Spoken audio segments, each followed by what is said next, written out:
Amén. Dios les bendiga.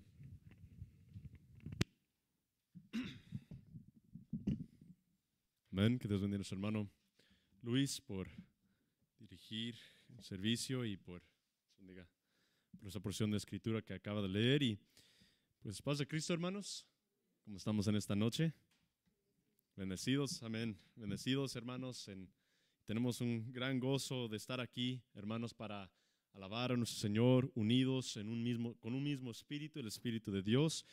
Y también, hermanos, es un privilegio estar aquí para aprender a alabar a su santo nombre a través de su palabra, porque mientras que podamos cantar palabras, podamos dirigir alabanzas, himnos al Señor, pues a través de su palabra pura es donde podemos ver puramente, claramente el llamado, el propósito de cada uno de nosotros como hijos de Dios y nuestro llamado a poner en práctica el nuevo hombre, que es vivir semejante a la imagen perfecta de Cristo. Amén. Sí, hermanos, pido que abran sus Biblias y abramos nuestras Biblias a Gálatas capítulo 4, donde continuamos nuestro estudio esta carta de Gálatas y ya casi terminamos, pues ya hemos estado estudiando este libro por varios meses, pero ya estamos en el capítulo 4 de 6 capítulos, así es que ya poquito más y terminamos, pero hermanos, no quiero que sobrepasemos o que pensemos a veces que pues en estudiar un mismo libro por varios meses pues se prolonga, porque cada versículo, hermanos, de la Escritura de instrucción a la iglesia nos da un buen entendimiento del llamado al Hijo de Dios, al creyente, pero también nos revela muchas cosas prevalentes, cosas contemporáneas, problemas en la iglesia que han existido desde el comienzo hasta hoy en día.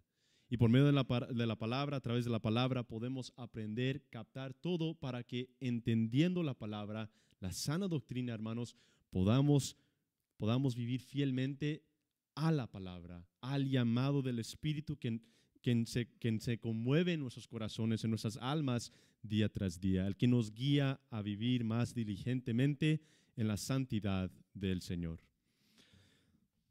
Así es que leamos Gálatas 4, versículos 4 al 7. ¿Estamos ahí? Dice así: pero cuando vino el cumplimiento del tiempo, Dios envió a su Hijo, nacido de mujer y nacido bajo la ley, para que redimiese a los que estaban bajo la ley, a fin de que recibiésemos la adopción de hijos. Y por cuanto sois hijos, Dios envió a vuestros corazones el Espíritu de su Hijo, el cual clama: Abba, Padre. Así que ya no eres esclavo, sino hijo, y si hijo, también heredero de Dios por medio de Cristo. Así, hermanos, vamos a orar. Padre Santo, buen Dios, te damos gracias, Señor, por este privilegio de estar aquí en esta noche, Señor, en este día más, Señor, y te doy gracias por permitirme estar aquí después de no estar aquí la semana pasada, Señor, que salí, Señor, pero te doy gracias que estoy aquí, Señor, para dirigir, para anunciar tu palabra, Señor, para enseñar tu palabra, Señor.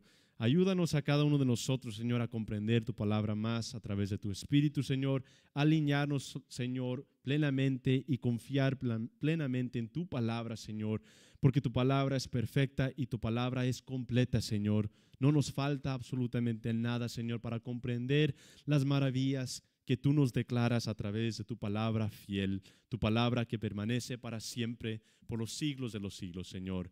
En este momento, Señor, te pedimos que quites toda distracción, Señor, todo obstáculo de nuestras mentes, Señor, todo desenfoque, Señor, todo que estorbe, Señor, y que podamos estar enfocados, Señor, plenamente en el estudio, Señor, para aprender, para captar y para poner en práctica tu llamado para nosotros como tus hijos. Te damos gracias por todo, Señor, en el nombre de Cristo Jesús. Amén, Señor. Amén. Pueden ocupar sus lugares.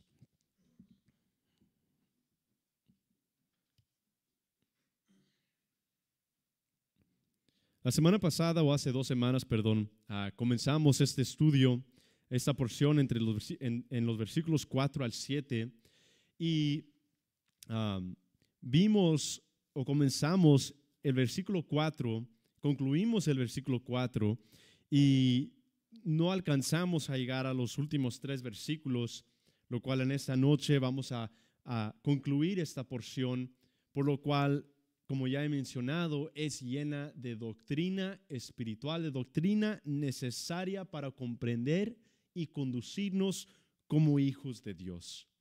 Hermanos, la palabra, a través de la palabra, Dios nos ha dado doctrinas, nos ha dado información que es necesaria entender y comprender para vivir una vida plenamente confiados en el Señor.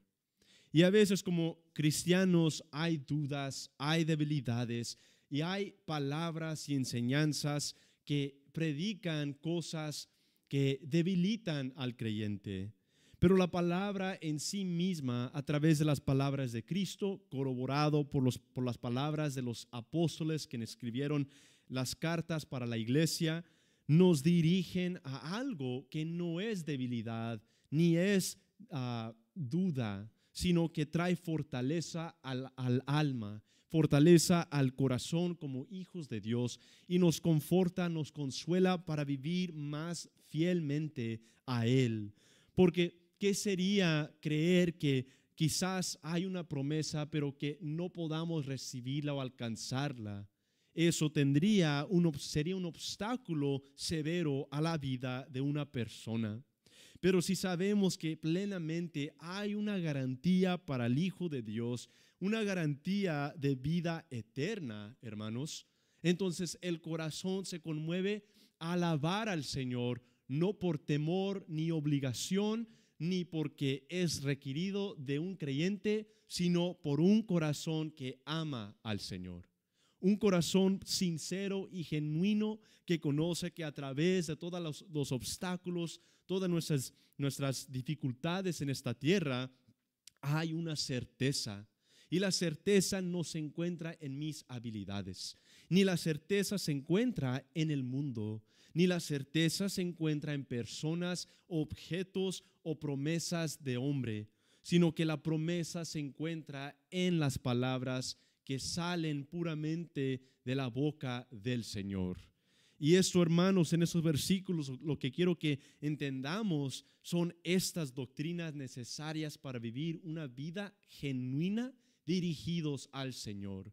No por miedo, ni por obligación, como he mencionado, sino por un entendimiento pleno de la palabra de Dios. Así es que leímos la porción, el versículo 4 que nos dice, pero cuando vino el cumplimiento del tiempo, Dios envió a su Hijo, nacido de mujer y nacido bajo la ley.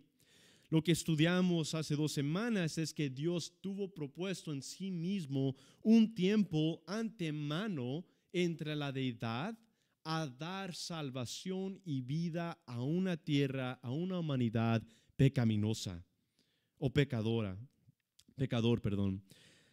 Y vimos que en un tiempo puesto antemano por Dios entre la deidad, quienes son el Padre, el Hijo y el Espíritu Santo, hubo un plan propuesto delante de la creación, antes de la creación, de hacer y cumplir algo en sí mismo Dios.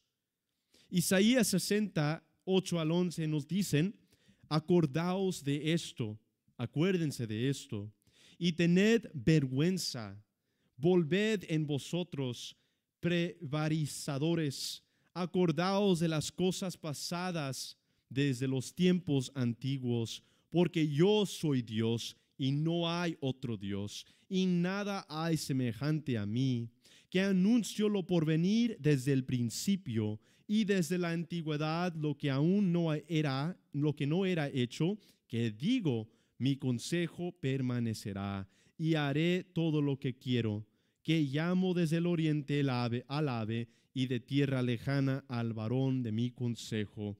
Yo hablé y lo haré venir, y le he pensado y también lo haré.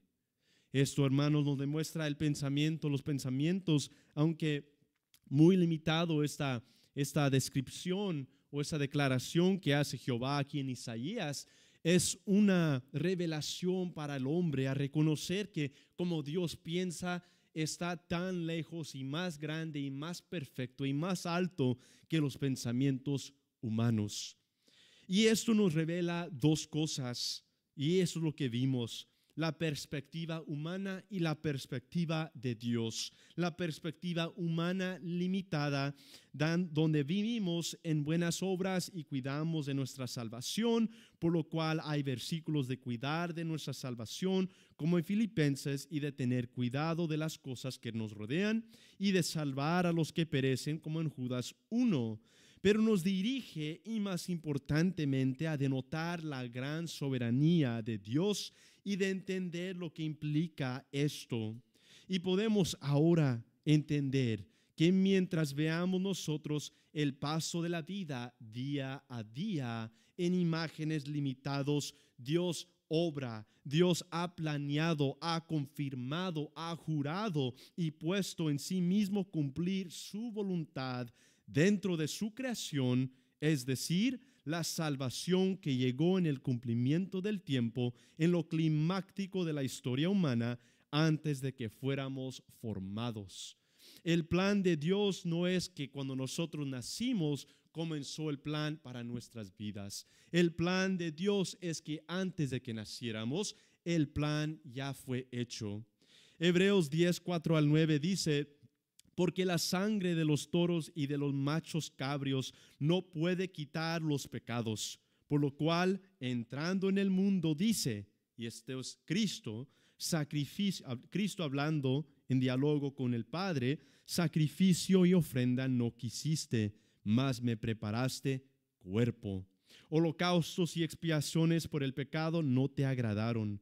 Entonces dije, Cristo, he aquí que vengo, oh Dios, para hacer tu voluntad, como en el rollo del libro está escrito de mí. Esto, hermanos, es diálogo entre el Padre y el Hijo fuera del tiempo, fuera de la creación, donde el Hijo está tomando su posición para venir a la tierra con el cuerpo que le fue preparado por medio del Padre. Aquí, hermanos, podemos ver algo tan claro: que Dios ha propuesto en sí mismo, ha jurado en sí mismo traer la salvación a la humanidad.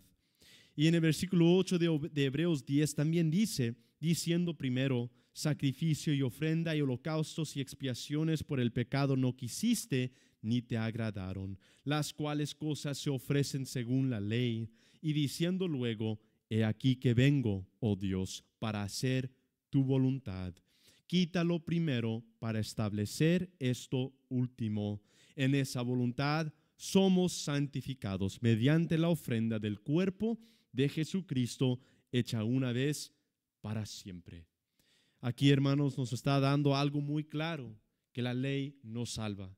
Y eso es lo que Pablo ha estado dirigiendo en su mensaje, estaba dirigiendo en su mensaje con los creyentes de Galacia, de que no era por medio de la ley, ni de costumbres, ni de tradiciones, ni de legalismo, vivir en santidad y vivir en Cristo Jesús. Fue solamente y es solamente por medio del sacrificio de Cristo, que en antemano propuso venir y pagar por nuestros pecados. Y eso, hermanos, es el tema de todo el libro de Gálatas. Pero fíjense en algo muy interesante. Aquí en Hebreos 10, 9 dice: he aquí que vengo, oh Dios, para hacer tu voluntad. Quítalo primero para establecer esto último.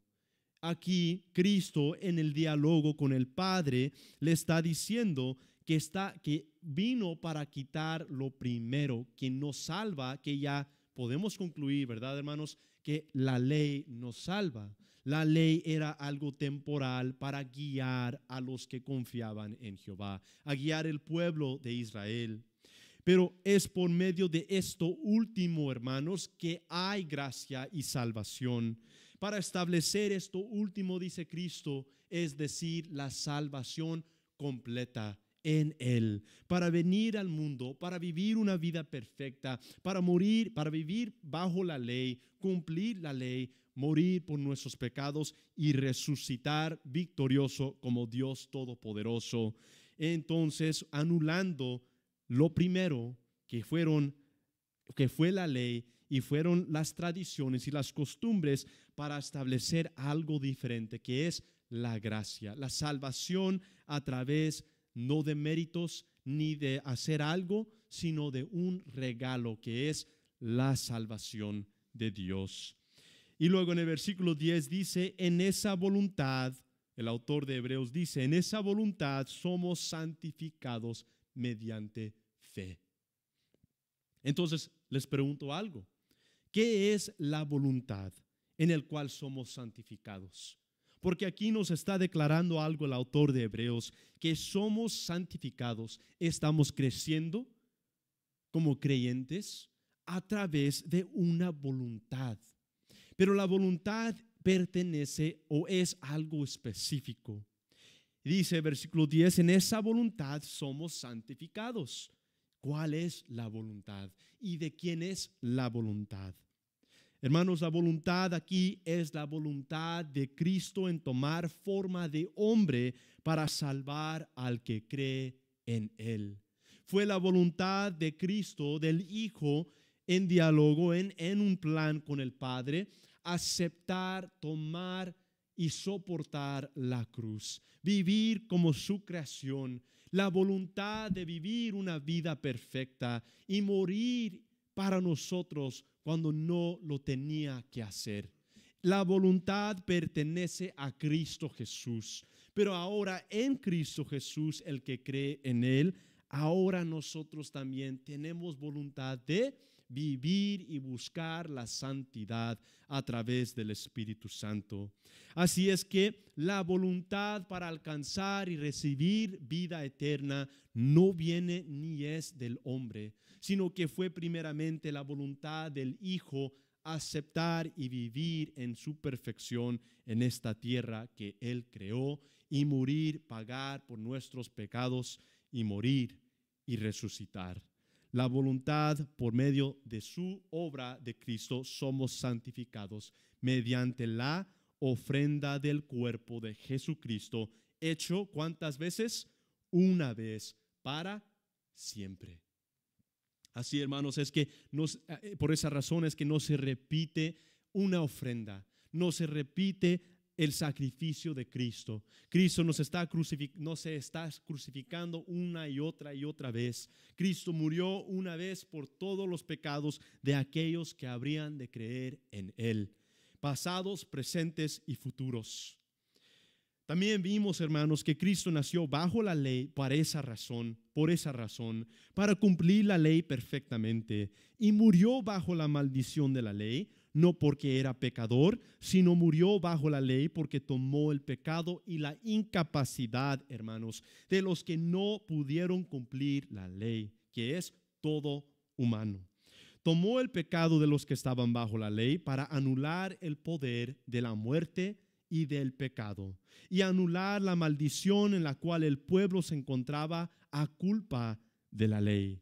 Y mientras Cristo en su ministerio vivió bajo la ley, siguiendo el rudimento de la ley perfectamente, no fue para otorgar esos mismos principios y costumbres a la iglesia que no está bajo la ley, sino bajo la gracia.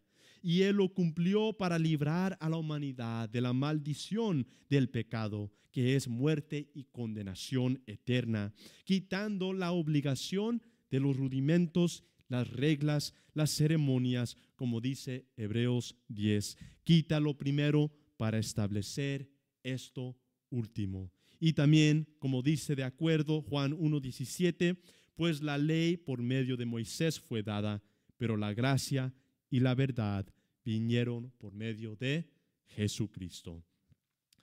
Estos dos no se ponen en contra. Moisés, la ley, Cristo y la gracia no se ponen en contra. No son dos maneras de salvación. No son dos cosas que se diferencian. No se ponen en contra, pero es para concluir que el fin de todos los requisitos de Dios desde el principio y desde bajo la ley concluye todo en la gracia de Dios por medio de Cristo Jesús, donde el que cree con todo su corazón que el sacrificio, él se arrepiente, y confiesa que Jesucristo es el Señor y cree con todo su corazón que el sacrificio de Cristo es eficaz.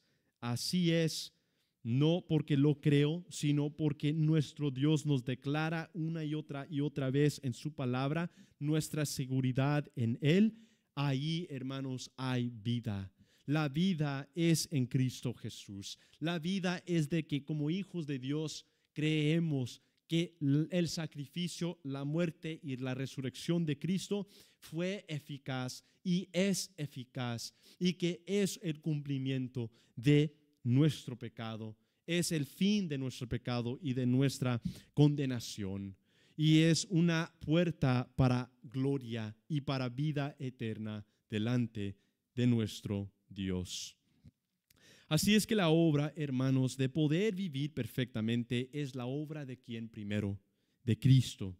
Y por ello nosotros somos hechos perfectos delante del Padre.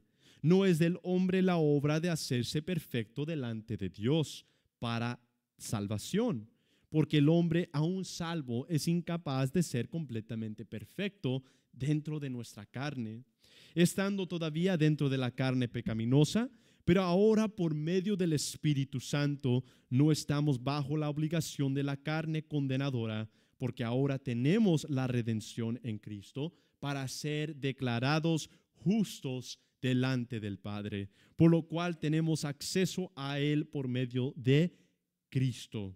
Así es que ahora vivimos queriendo más vidas de santidad y piedad, no para alcanzar salvación, sino porque la salvación ha sido derramada para con nosotros a través de la gracia de Dios.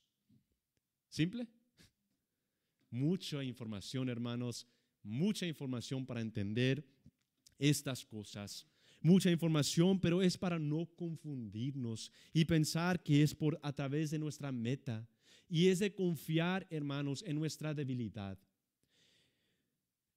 El error de no comprender estas cosas, hermanos, es la razón que muchas personas no confían plenamente en Cristo como hijos de Dios. No el mundo, sino como hijos de Dios. Y hay muchas debilidades en el cual el creyente mismo está intentando agradar y alcanzar algo que si simplemente leemos la Escritura, ya nos ha sido dado a través del sacrificio, muerte, resurrección de Cristo Jesús. Por eso Cristo dice que Él es el camino, la verdad y la vida, porque Él cumplió lo que el humano no puede hacer. Y estando bajo la ley, por su muerte la sujetó bajo su dominio.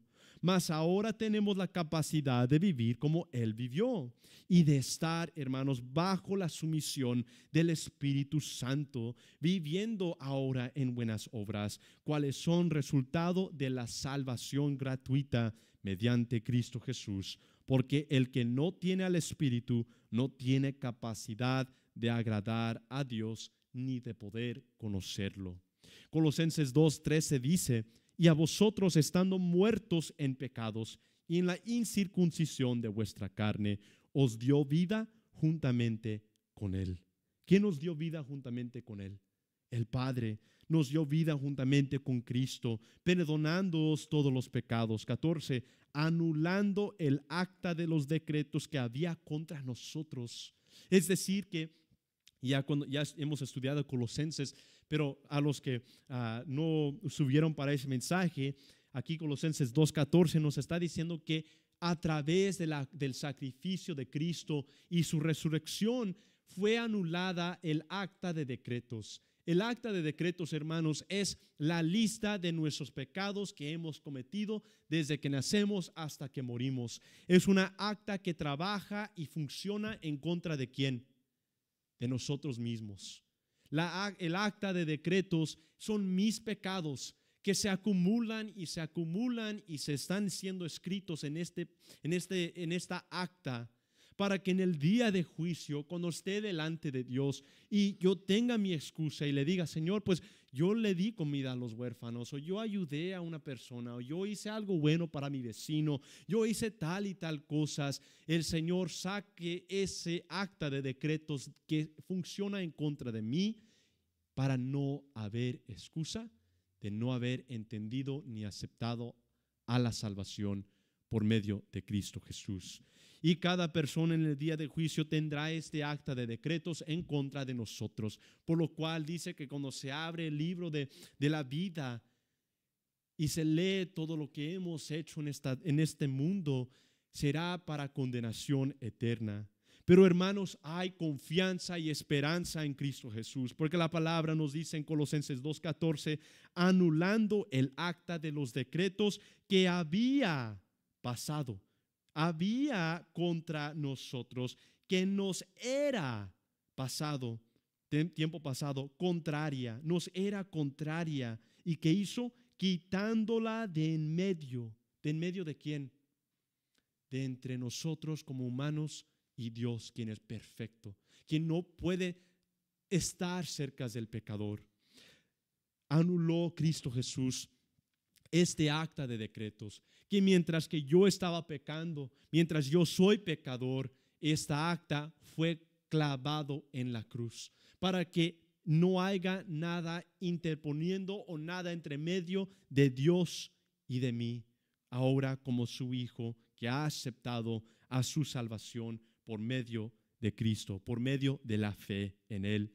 Y dice, anulando el acta de los decretos que había contra nosotros, que nos era contraria, quitándola de en medio y clavándola, ¿dónde?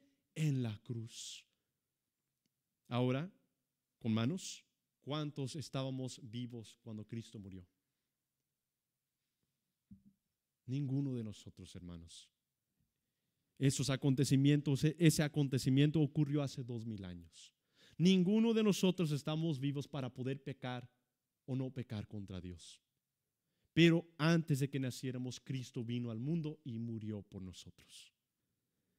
Esto, hermanos, es una certeza que nos declara que no es por méritos, no es por lo bueno que puedo hacer o cómo me puedo conducir, sino que es a través de una gracia inmerecida.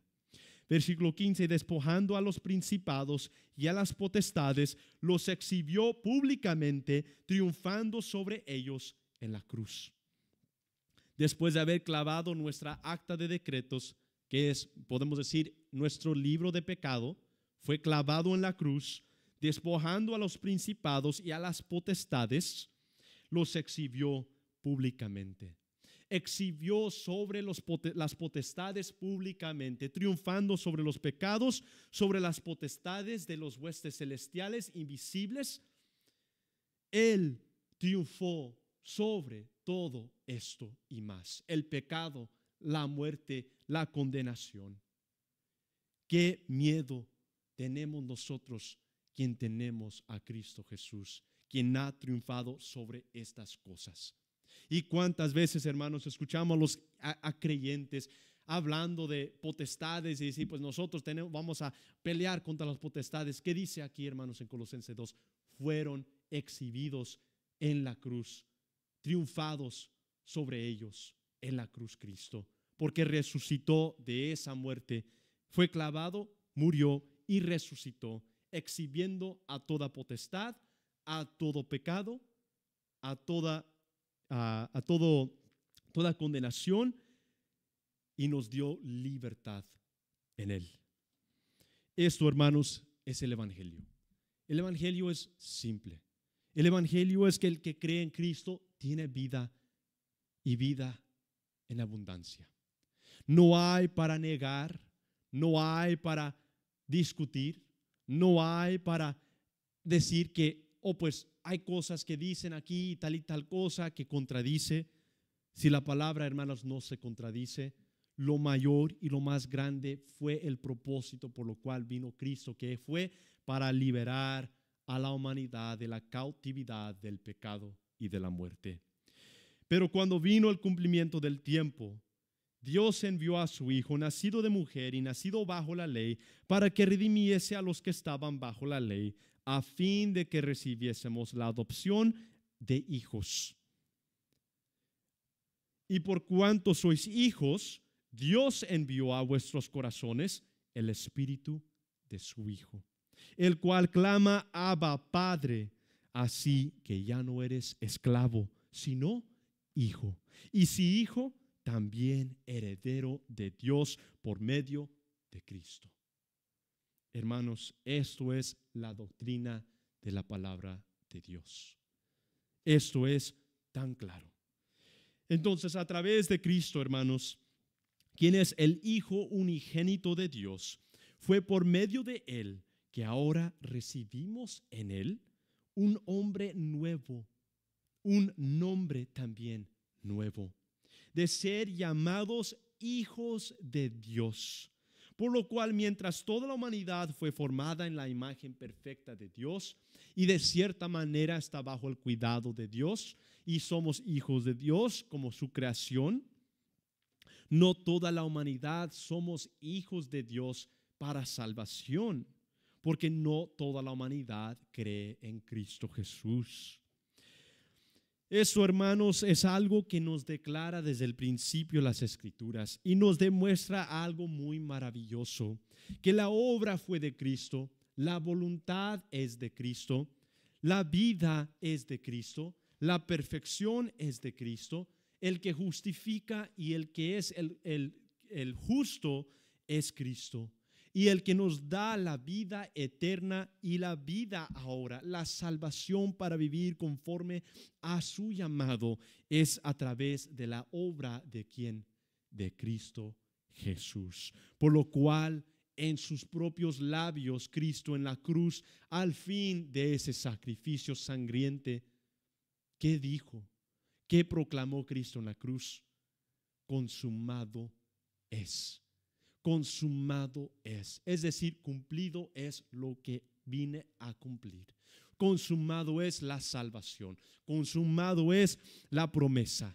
Ha sido cumplida en Cristo, en mí. Consumado ha sido el plan desde el principio. Entonces fue por medio de Él que ahora recibimos en Él un nombre nuevo, por lo cual el hombre interior se regenera en una transformación sobrenatural, en el cual el hombre pecaminoso, el hombre interior, nuestra alma se transforma a algo nuevo, a un deseo nuevo, a poder clamarle al Padre, a poder vivir buscando de la santidad de Dios, a poder vivir alabando, agradándole a Él. Y nosotros tenemos un nombre que no tiene el mundo. Así como Abraham fue llamado y su nombre fue cambiado de Abraham a Abraham, o Jacobo fue llamado ¿qué? Israel. El fin de todo este simbolismo es que el pecador puede ser llamado ahora hijo de Dios. La razón que vemos estas imágenes vívidas en el cual eran nombres literales cambiándose de uno a otro, de Abraham a Abraham, de Jacobo a Israel, eran imágenes de lo que había de acontecer en Cristo Jesús, por lo cual que el hombre pecador en sus pecados, en sus delitos, muertos a su pecado, pudiera recibir salvación, por lo cual es llamado hijo del mundo o hijo de Satanás, a ser llamado ahora un hijo de Dios. 1 de Juan 3, 1 al 3 dice: mirad cuál amor nos ha dado el Padre, para que seamos llamados hijos de Dios. Por esto el mundo no nos conoce, porque no le conoció a Él. Por esto el mundo no nos conoce, porque no le conoció a Él. Amados, ahora somos hijos de Dios, y aún no se ha manifestado lo que hemos de ser, pero sabemos que cuando Él se manifieste, seremos semejantes a Él, porque le veremos tal como Él es. Y todo aquel que tiene esta esperanza en Él, se purifica a sí mismo, así como Él es puro. Hermanos, aquí en Juan 3, primera de Juan 3, es una declaración por el cual tenemos un nombre nuevo. Y mirad, dice Juan, mirad, miren, hermanos, miren cuál amor nos ha dado el Padre para poder ser llamados hijos de Él. Miren, observen, contemplen. No son llamados hijos de Dios para pertenecer al mundo. No son llamados hijos de Dios para no creer plenamente y con toda confianza en la certeza del sacrificio, sino que mira cuál grande amor nos ha dado el Padre, que Él nos da el privilegio de ser llamados hijos suyos. La palabra para cuál en el lenguaje griego original es potamen. Potamen cuando dice mirad cuál. Potamen, que es miren algo extraño, algo extranjero, algo que no es de este mundo. Mirad cuál, mirad potamen, mirad esto extraño, este extraño y único amor que nos ha dado ¿quién? El Padre. El amor que capacita al creyente ser llamado hijo de Dios viene a través del amor de Dios. Del amor de Dios en el cual nos ha dado el Padre. ¿Para qué? ¿Qué significa? El resultado del amor de Dios es que seamos llamados hijos de Dios. El fin del amor, hermanos, el fin del amor de Dios es ser llamados hijos de Dios. Con un amor extranjero, con un amor no de este mundo, somos llamados hijos de Dios.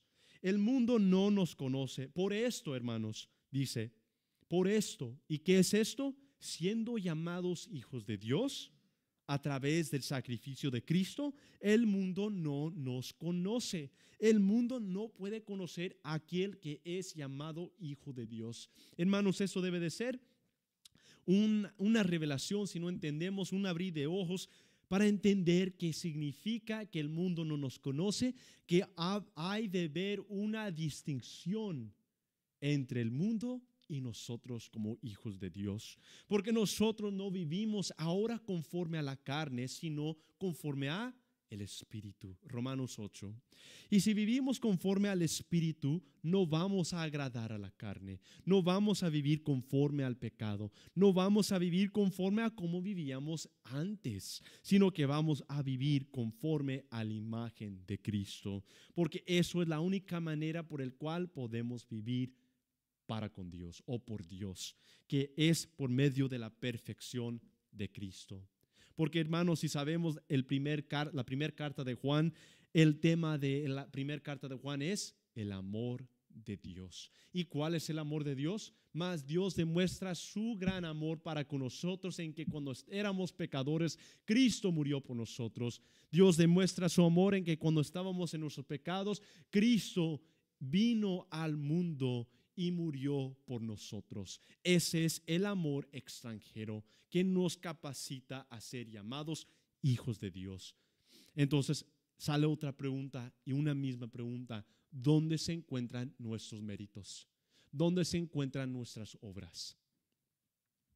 Están anuladas. No hay mérito ni obra para ser llamado hijo de Dios, porque Juan nos declara que mirad cuál amor nos ha dado ¿quién? El Padre, para que podamos ser llamados hijos de Dios, por el cual el mundo no nos conoce, es decir, el que tiene el Espíritu, el que tiene esa declaración, ese nombre, ese título de hijo de Dios, no va a vivir conforme a la carne. No es decir que no va a pecar. Y Juan también dice eso: el que dice que no peca es mentiroso y hace Dios un mentiroso, llama a Dios un mentiroso. Pero si Dios no miente, es decir, si nosotros estamos en la carne, aún como creyentes, vamos a seguir pecando. Pero tenemos un abogado quien está intercediendo día tras día y noche, día tras día tras día. Y ese intercedor, ese abogado es Cristo Jesús. Por lo cual en ese sacrificio, en esa consumación de nuestro pecado, Él pagó por nuestros pecados. Y nosotros somos llamados a confesar nuestros pecados, a venir delante de Dios y confesar lo que hemos hecho delante de Él para vivir más alineados a Él, para buscar más de Él. El amor al que Juan se refiere aquí en este versículo es el amor divino, inmerecido y transformador de Dios. Un amor tan profundo que convierte a incrédulos pecadores en sus hijos. Y esto, hermanos, es declarado en Romanos 5:8 cuando dice: mas Dios muestra su amor para con nosotros en que siendo aún pecadores, Cristo murió por nosotros. Romanos 5:8 proporciona nuestra posición y la posición de Dios cuando Cristo murió por nosotros y que nos declara concerniente a la muerte de Cristo nuestra posición cuando Cristo murió por nosotros. Dice: Dios muestra su amor para con nosotros en que siendo aún pecadores, Cristo murió por nosotros.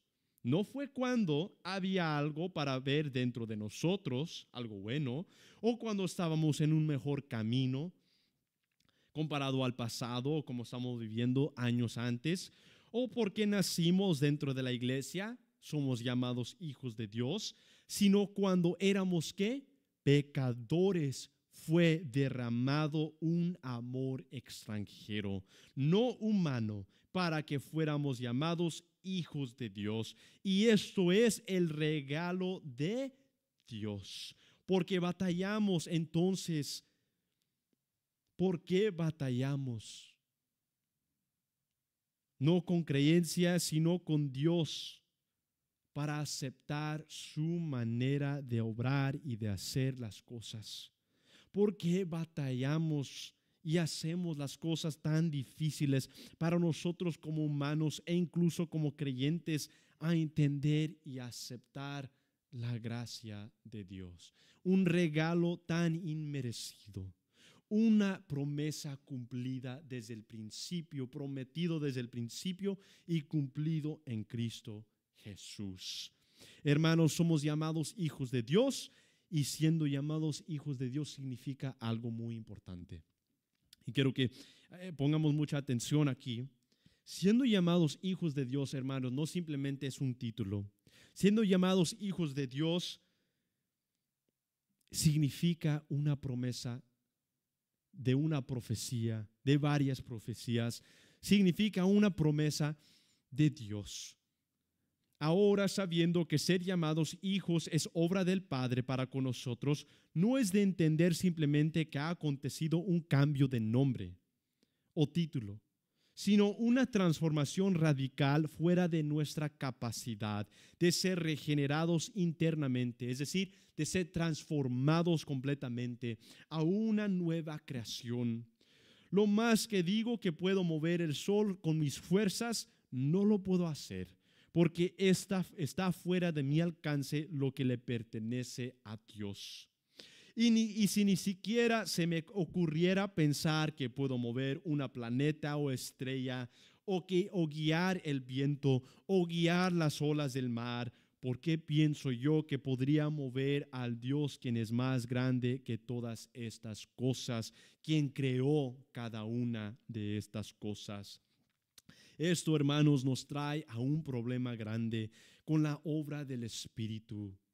Si somos llamados hijos de Dios, hermanos, es la razón que somos llamados hijos de Dios es porque tenemos al Espíritu morando en nosotros, por lo cual la perfección de Cristo resplandece delante de nosotros hacia el Padre, por lo cual el Padre no ve a John el pecador, sino que ve a Cristo delante de mí y ve a John el que ha creído por fe en Cristo Jesús.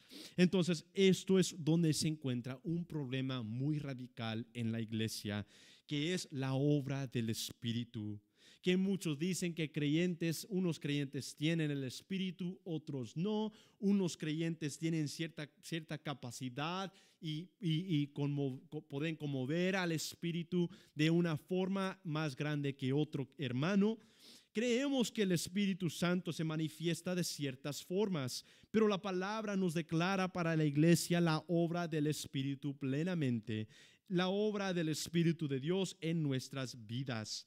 El Espíritu de Dios, primeramente, y para comprender esta doctrina sobre la salvación y que es parte del Evangelio de Cristo, es que el Espíritu de Dios es dado a cada creyente cuando viene y cree, cuando se arrepiente de sus pecados y cree y confiesa que Jesucristo es el Señor. La promesa de Joel fue cumplida en el día de Pentecostés, cuando Pedro dijo en Hechos 2:16, mas esto es lo dicho por el profeta Joel.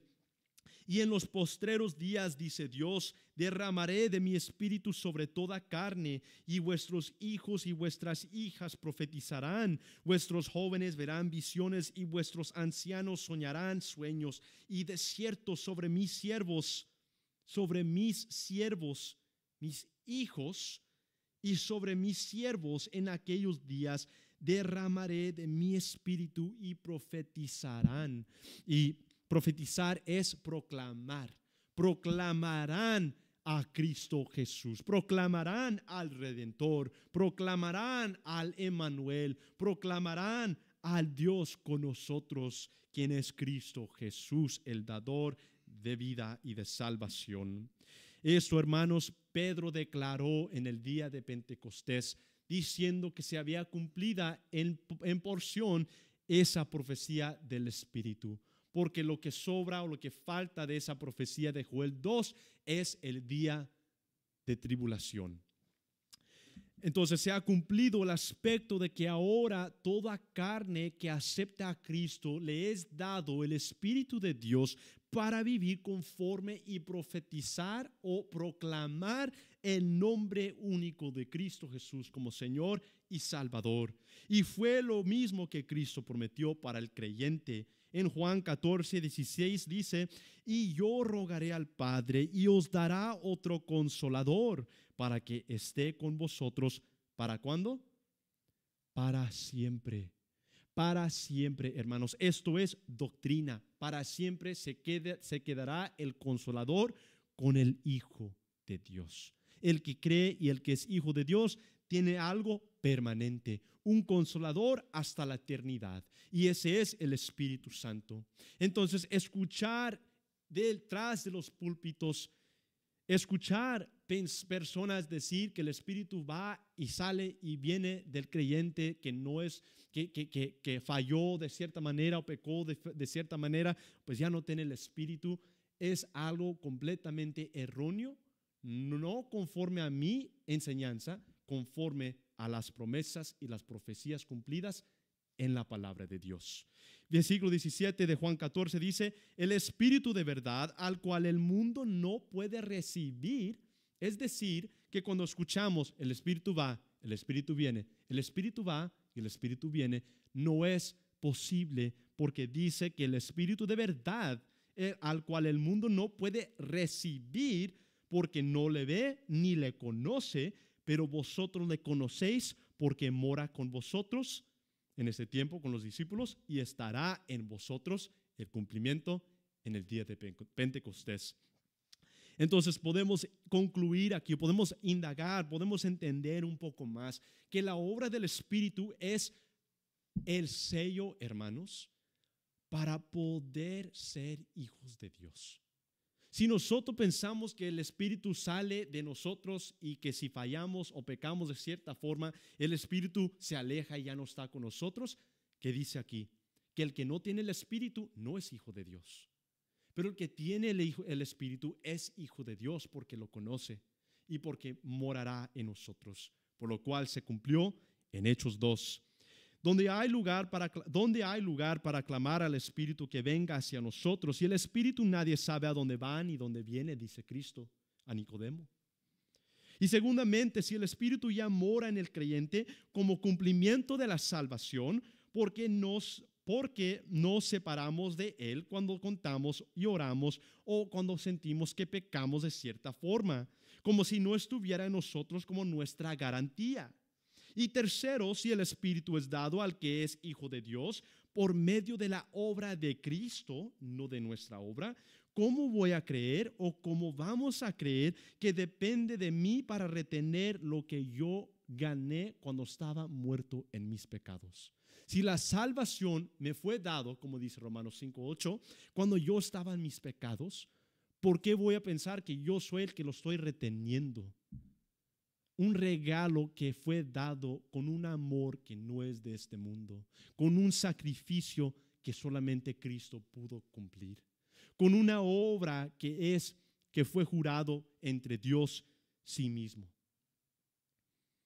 Hermanos, el Espíritu es la garantía de que podemos estar aquí en esta noche, podemos congregarnos, podemos alabar, podemos aplaudir, podemos orar, podemos buscar de Dios, hermanos. Eso es la garantía del Espíritu Santo. La garantía del Espíritu Santo es lo que me capacita a que cuando peque sienta algo tan un corazón destrozado, que cuando peco digo, ¿por qué hice eso? Porque la carne no siente eso. La carne se agrada cuando peca. Pero si yo siento un dolor cuando peco, hermanos, eso es la garantía del Espíritu. Romanos 8:9 dice, pero vosotros no estáis en la carne, sino en el Espíritu, si es que el Espíritu de Dios mora en vosotros. Es manera de decir, examínense. Y si alguno no tiene el Espíritu de Cristo, no es de él. Pero Romanos 8:11 dice, y si el Espíritu de aquel que levantó de los muertos a Jesús mora en vosotros, el que levantó de los muertos a Cristo Jesús vivificará también vuestros cuerpos mortales por su Espíritu que mora en vosotros. Primera de Corintios 3:16 también nos dice, ¿no sabéis que sois templo de Dios y que el Espíritu de Dios mora en vosotros? Hermanos, eso es la diferencia entre religiosidad y una relación genuina con Dios. Si comprendemos que el Espíritu no se va de nosotros y somos templos puros de Dios, por el cual el Espíritu de Dios mora en nosotros, entonces por esa razón vamos a querer deslazarnos, hermanos, del pecado. No vamos a querer nada que ver con el pecado, porque tenemos esta garantía del Espíritu dentro de nosotros, guiándonos, que cuando la carne toma su posición y peca, hermanos, nosotros sentimos eso tan feo y tan severo en nuestros corazones y nuestras almas. Pero eso es la garantía, hermanos. Primera de Corintios 6:19 también dice, segunda de Timoteo 1:14 también dice, guarda el buen depósito por el Espíritu Santo que mora en nosotros. Pero hermanos, si aquí nos está diciendo que guardemos el buen depósito, pero el depósito es el Espíritu Santo, quien es nuestra garantía, ¿cómo estamos guardando el buen depósito? Si es de Dios, el Espíritu Santo. Esto es donde es la perspectiva humana. Que cada día, hermanos, cuando estamos labrando y obrando en el camino del Señor, estamos tomando nuestras decisiones, estamos tomando nuestras decisiones y nuestras acciones basados en lo que estamos pensando como individuos o individuales. Y lo que yo estoy haciendo es parte de mi decisión diaria. Si yo voy a adorarle al Señor o voy a cantar un canto, o voy a orar, o voy a leer la palabra, es de un deseo de mi individualidad también de buscar de Dios, de aferrarme a Él, quien me ha dado el Espíritu Santo. Pero guardando el buen depósito no es que yo la pierdo. Guardando el buen depósito es la manera para que el creyente pueda entender. Yo soy un individual con mi deseo y yo tengo que tomar la decisión diariamente de renovar mi mente alineándome a la voluntad de Dios. Y eso, hermanos, es donde está esa fusión de dimensión en el cual existe una soberanía eterna de Dios y la vida humana que día tras día estoy tomando esta decisión de seguir y buscar de Él, pero que detrás de estas cosas es un plan que Dios ya ha cumplido a través de Cristo y es un depósito que Él me ha dado para vida en gloria. Efesios 1, 13 al 14 dice: en Él también vosotros, habiendo oído la palabra de verdad, el evangelio de vuestra salvación, y habiendo creído en Él, fuisteis sellados con el Espíritu Santo de la promesa. ¿Cuál promesa? De la herencia de vida eterna, que es la garantía de nuestra herencia hasta la redención. ¿Hasta cuándo, hermanos? ¿Hasta que peque un poco? ¿Hasta que no lea mi Biblia por 2 días? ¿Hasta cuándo, hermanos? Hasta la redención de la posesión adquirida para la alabanza de su gloria, hasta la venida de Cristo, hermanos. Segunda de Corintios 1, 21 y 22 dice: y el que nos confirma con vosotros en Cristo. ¿Quién nos confirma? Y el que nos confirma con vosotros en Cristo y el que nos ungió. Recibimos una unción única. La unción verdadera que se demostraba con aceite en el Antiguo Testamento, que practican todavía los judíos y muchas iglesias, fue y simbolismo de la unción verdadero del Espíritu Santo, lo cual fue algo temporal, algo vívido, que fue el aceite, y ha hecho una unción verdadera que mora y no es físico, sino espiritual y eterno. Y el que nos ungió es Dios, el cual también nos ha sellado y nos ha dado el Espíritu en nuestros corazones como garantía. Así es que, hermanos, la obra del Espíritu es tantas cosas, pero primeramente es a través del Espíritu Santo que somos regenerados. Es a través del Espíritu Santo que somos transformados en el hombre interior, para que, como Pablo dice, mas ya no vivo yo, sino Cristo vive en mí. Que la vida que vivimos ya no es a nuestra conformidad, ya no es a nuestro deseo. La vida, hermanos, que vivimos es conforme a la perfección y la puridad de Cristo Jesús. El Espíritu Santo también es la garantía, hermanos, de nuestra salvación y adopción como hijos de Dios, por lo cual yo puedo clamarle a Dios a cada momento. Por lo cual, cuando leo versículos como Filipenses 4, que traiga todo delante de Dios, todas mis debilidades, todas mis oraciones, toda mi felicidad, todo mi gozo, cualquier aspecto de mi vida, que lo traiga delante del Señor con súplica y agradecimiento. Eso, hermanos, es la obra del Espíritu Santo dentro de nosotros. El poder estar aquí, hermanos, el poder creer en Cristo, es la obra del Espíritu Santo. El poder cantar, el poder gozar, el poder vivir por Cristo Jesús es el Espíritu Santo. El poder tener una herencia, hermanos, ser adoptados y ser ungidos cuando creímos en Él, que fuimos ungidos, sellados por el Espíritu para vivir no conforme a nuestra carne, sino conforme al Espíritu, a Él mismo quien mora en nosotros, es la obra del Espíritu Santo. El poder entender que hay una esperanza, hermanos, que nos espera en la eternidad. Una esperanza que nos espera en la venida de Cristo, sin debilidad, ni duda, ni creer que no voy a llegar. La palabra nos declara que la garantía es Él mismo, el Espíritu Santo. Nuestra garantía literalmente es Dios, el Espíritu Santo. Nuestra garantía es Dios el mismo.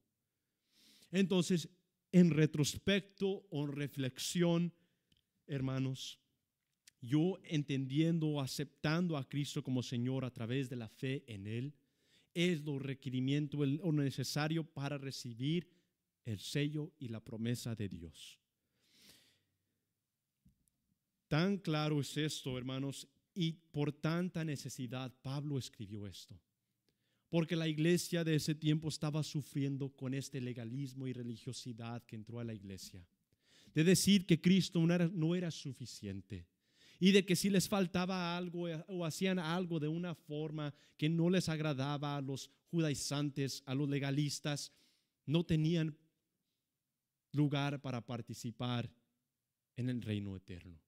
Y Pablo viene y dice, están equivocados estos falsos maestros, porque Cristo nos ha declarado una promesa y una garantía de un consolador que estará con nosotros para siempre, de una promesa de herencia, quien es el Espíritu que nos moldea, que nos guía a través de su poder, del poder que resucitó a Cristo de entre los muertos. Es el mismo Espíritu quien mora en nosotros, que nos ha resucitado espiritualmente para vivir no conforme a nuestro deseo, ni recibir la salvación a través de obras, pero recibir la salvación a través de la obra de Cristo y de la voluntad de Cristo que puso antemano antes de la fundación del mundo. Hermanos, si entendemos esto, entendemos el Evangelio. El Evangelio es de que Cristo vino al mundo, murió por nuestros pecados, resucitó, y que el que cree en Él no perecerá jamás, mas tendrá vida eterna. Solamente es de creer en Él. No es de pensar, pues si no hago esto y no obro de tal manera, la voy a perder. Es de entender que porque tenemos tan grande de garantía y herencia, hermanos, tan grande de esperanza en Dios, por lo cual somos hijos de Dios ahora. Qué hermoso nombre tenemos ahora. Podemos con confianza vivir por Él. Y si fallamos, hermanos, levantarnos, confesar nuestros pecados y creer y confiar en Él en cada momento, renovando nuestras mentes, confiando que Él es el autor y perfeccionador de nuestra fe. Amén. Así, hermanos, pido que se pongan de pie para ser despedidos. Padre Santo, te damos gracias en esta noche, Señor, por este privilegio de estar aquí, Señor. Te damos gracias por cada hermano que está aquí, Señor, por cada hermana, Señor, que está aquí en este momento, Señor, que busca de ti, que está aprendiendo, Señor, más de ti. A los que están conectados o escuchando a través de las redes sociales o a través de los canales del internet, Señor, te damos gracias que pudieron conectar, y los que van a escuchar, Señor, que sea de buen consuelo a sus corazones y almas, que tus promesas no cambian, Señor, que tú nos has dado desde el principio lo que así hicieras en el fin, Señor, y que tú sabes todas las cosas y nosotros no entendemos, pero nosotros confiamos y creemos en ti. Señor, ayúdanos a aferrarnos a tu palabra.